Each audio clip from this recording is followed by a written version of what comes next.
ہمارے ہاں بہت ساری عورتوں کی ایک عادت ہوتی ہے، ان کا یہ مزاج ہوتا ہے، طبیعت میں یہ چیز شامل ہوتی ہے کہ بات بات پر اپنے بچوں کو بد دعائیں دیتی ہیں، بات بات پر گالی دینا، بد دعا دینا، اور ہر زبان والا اپنی زبان میں جو اس کے منہ پر آئے اپنے بچوں کو بد دعائیں دیتے ہیں۔ حضور علیہ الصلاۃ والسلام نے ارشاد فرمایا لا تدعوا علی انفسکم ولا علی اولادکم ولا علی اموالکم، کہ نہ اپنے آپ کو بد دعا دو، نہ اپنی اولاد کو بد دعا دو، نہ اپنے اموال کو بد دعا دو۔ کبھی انسان تنگ ہو جاتا ہے، اپنے آپ کو بد دعا دینے لگ جاتا ہے۔ بعض لوگ کہتے ہیں ہم زندگی سے تنگ آ گئے ہیں، یہ ہو گیا وہ ہو گیا۔ یہ ساری ناشکری کی باتیں جن سے شریعت میں منع کیا گیا ہے۔ اسی طرح آپ نے یہ بھی فرمایا کہ اولاد کو بھی بد دعا مت دو۔ اولاد کے ساتھ تو رحمت کا، شفقت کا، محبت کا تعلق ہوتا ہے۔ اسی طرح اپنے مال کے بارے میں بد دعائیں اپنے لیے مت کرو۔ آگے آپ نے فرمایا لا توافقوا من اللہ ساعتا یسأل فیہا عطاء فیستجیب، کہیں ایسا نہ ہو کہ تمہاری زبان سے یہ جملہ ایک ایسے وقت میں نکلے، ایک ایسے لمحے میں نکلے کہ جس لمحے میں اللہ سے مانگی گئی دعا قبول ہوتی ہے۔ تو اگر تمہاری زبان سے بے خیالی میں، بے توجہی میں، نہ چاہتے ہوئے جو بد دعا نکلی ہے اپنی اولاد کے لیے، اگر یہ دعا اس کے لیے قبول ہو جائے، یہ بد دعا اس کے خلاف قبول ہو جائے، تو ساری زندگی کی پریشانی تو پھر والدین کو ہے، پھر یہ پریشانی بھگتنی تو والدین نہیں ہے۔ تو آخر کیا وجہ ہے، کیا ضرورت ہے کہ ایسے الفاظ استعمال کیے جائیں، ایسے موقع پر بچوں کو دعا دی جائے، ان کو نصیحت کی جائے، ان کی اچھے طریقے سے تربیت کی جائے۔ قرآن کریم میں اللہ تعالیٰ نے ارشاد فرمایا وَلَوْ يُعَجِّلُ اللَّهُ لِلنَّاسِ الشَّرَّ اسْتِعْجَالَهُمْ بِالْخَيْرِ لَقُضِيَ إِلَيْهِمْ أَجَلُهُمْ، کہ بسا اوقات انسان جس طرح شر طلب کرنے لگتا ہے، برائی طلب کرنے لگتا ہے، مصیبت طلب کرنے لگتا ہے۔ اب اگر کوئی والدہ اپنے بچے سے کہتی ہے کہ تو ٹرک کے نیچے آ جائے، تو ٹائر کے نیچے آ جائے، تو غرق ہو جائے، یہ ہو جائے وہ ہو جائے، اب اگر حقیقت میں اس کے ساتھ ایسا ہو جاتا ہے، حقیقت میں وہ کسی حادثے کا، کسی مصیبت کا شکار ہو جاتا ہے، تو اب یہ پریشانی کون اٹھائے گا؟ یہ تکلیف اور پریشانی تو پھر والدہ کو ہونی ہے، یہ تکلیف اور پریشانی تو پھر والد کو ہونی ہے۔ تو آخر اپنے آپ کو ایسی چیز میں مبتلا کرنے کی کیا ضرورت ہے، بالخصوص جب کہ شریعت نے تعلیمات بھی دی ہیں کہ اس سے اپنے آپ کو بچائیں۔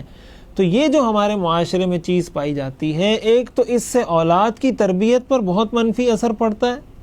کہ یہ چیزیں ان کی بھی زندگی کا حصہ بن جاتی ہیں، ان کی زبان پر بھی اسی طرح کے الفاظ پھر آتے ہیں جس طرح کے الفاظ انہوں نے اپنے والدین سے سنے ہوتے ہیں۔ تو بچوں کی اگر ہم صحیح تربیت کرنا چاہتے ہیں، ایک تو ان کو جو جھوٹے طریقے سے ڈرایا دھمکایا جاتا ہے کہ بلی آ گئی، بلا آ گئی، اور اس طرح کی باتیں جو ہمارے ہاں کی جاتی ہیں، ایک اس چیز سے اپنے آپ کو بچایا جائے۔ اس لیے کہ جب بچپن سے ہی آپ اس کے دل میں بلی کا ڈر بٹھا دیں گے، بلا کا ڈر بٹھا دیں گے، فلاں چیز کا ڈر بٹھا دیں گے، تو بڑا ہو کر وہ بچہ یا وہ بچی اس میں کیسے حوصلہ پیدا ہوگا، کیسے اس میں شجاعت، بہادری، حالات کا مقابلہ کرنے کی قوت اس میں کیسے پیدا ہوگی؟ اور بالخصوص جب کہ یہ جھوٹ بھی ہے۔ حدیث شریف میں تو یہ آتا ہے کہ ایک خاتون نے حضور علیہ الصلاۃ والسلام کی موجودگی میں ایک بچے کو بلایا اور مٹھی بند کر کے کہا کہ تم قریب آؤ تو میں تمہیں یہ چیز دیتی ہوں جو میری مٹھی میں ہے۔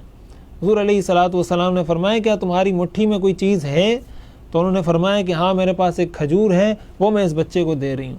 تو آپ نے فرمایا کہ اگر تمہارے پاس یہ کھجور نہ ہوتی تو اللہ تعالیٰ تمہیں بھی جھوٹ بولنے والوں کی صف میں شامل کر دیتا،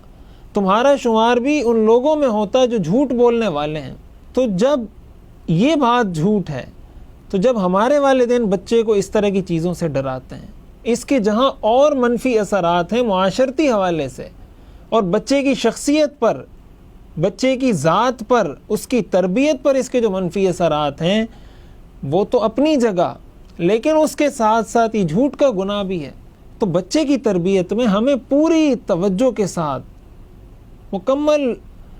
ہوش و حواس میں رہتے ہوئے، تیقظ کے ساتھ، بیداری کے ساتھ، سمجھداری کے ساتھ بچے کے سامنے بات جو کی جائے، وہ بچہ اس کے